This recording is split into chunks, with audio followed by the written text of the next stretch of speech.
When it comes to the midfield, there are a lot of great teams out there right now that have astonishingly stacked and quality-packed midfields. But from all teams, Real Madrid might have the very best one, with stars like Bellingham, Valverde and Tchouaméni. Do Los Blancos really have the best midfield in the world at the moment? And why is their midfield that good?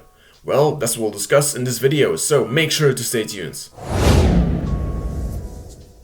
First of all, let's take a look at exactly how Real Madrid's midfield is composed. They play with a diamond at midfield, with one defensive midfielder, Tchouaméni, two interiors, Toni Kroos and Fede Valverde in most of their games, and with Bellingham as the attacking midfielder who connects midfield and attack.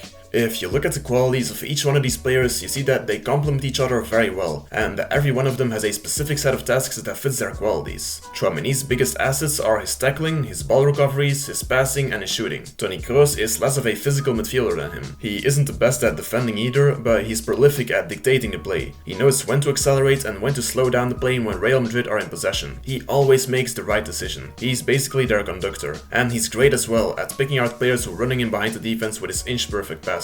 Fede Valverde is a very different kind of midfielder. He's not as composed as Kroos, and his reading of the game is nowhere near that of the German. But he's very energetic and he will win back balls for you. He also makes a lot of runs forwards, which is something that results in a very fluent midfield attack dynamic. And he's also very good at shooting from outside of the box. His shooting is one of the biggest weapons Real Madrid have. Lastly, there's Jude Bellingham. He's Real Madrid's Swiss knife. He can basically do everything. He might not be as composed as Toni Kroos, he might not be as good at shooting as Fede Valverde, and he might not be as good as Tchouaméni at tackling. But if you take that into account, he's basically what you get if you combine Kroos, Valverde and Tchouaméni. And since he's been getting a lot of hype recently, I think you already know enough about him. So I don't need to say anything anymore really.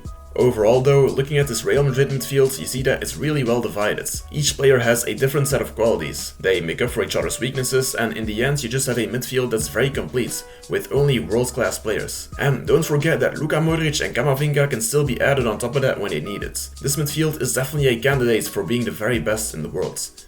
But are they the best?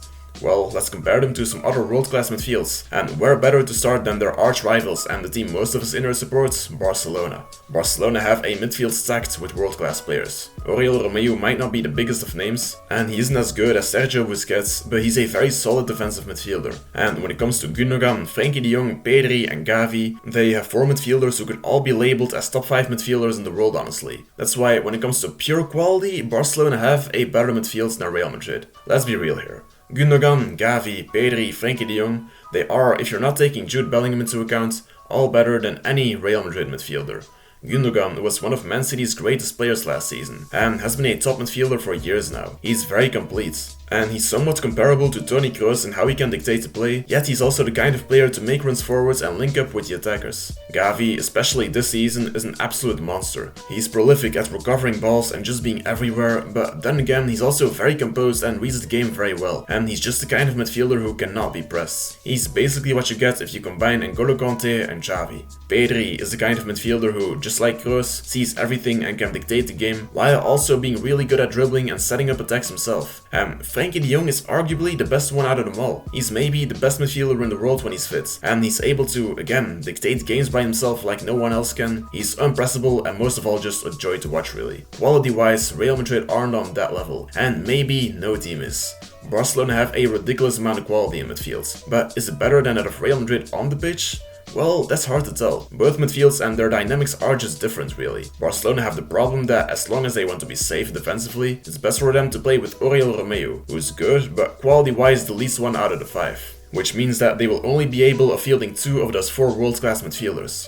With Real Madrid on the other hand, there's no quality that you're leaving on the bench. But that also means that Barcelona will always have a great midfield, also in times of injuries, and that Real Madrid's quality will be more vulnerable to injuries. And they are just different as well. Real Madrid rely a lot on the movement of the likes of Fede Valverde and Bellingham and play in quite a direct way. It's not their biggest priority to control the game and keep possession. Barcelona on the other hand have a set of midfielders who are all very good at maintaining possession, because of their reading of the game and their press resistance. And they just play more possession based football in general. There are different kinds of midfields. And if they're up against each other, it's likely that Barcelona will dominate because they are just better at maintaining that ball. Yet, if Barcelona are not sharp enough, Real Madrid might run them over with their dynamic way of playing. These two are probably, if you ask me, the two best midfields in the world right now, and it's hard to pick one of the two as the clear winner. A lot of world-class teams like Bayern Munich, PSG and Liverpool aren't in the conversation for the best midfield at this moment, if you ask me. Arsenal do have a great midfield, with composed midfielders like Jorginho and Declan Rice, and a creator like Martin Odegaard, but Barcelona and Real Madrid edge it for me compared to them.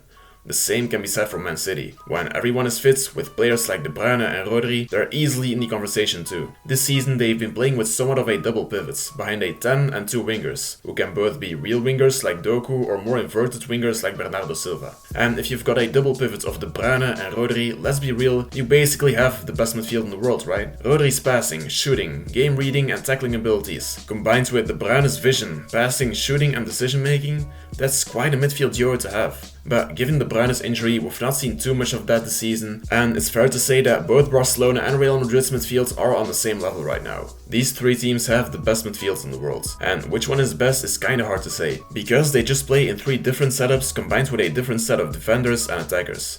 But purely in quality and taking depth into account, let's be real, Barcelona might be the scariest one out of them all. That was it for today's video. Make sure to leave a like and subscribe if you enjoyed it, and feel free to share your own opinion in the comments down below. Força Barça, and have a good day.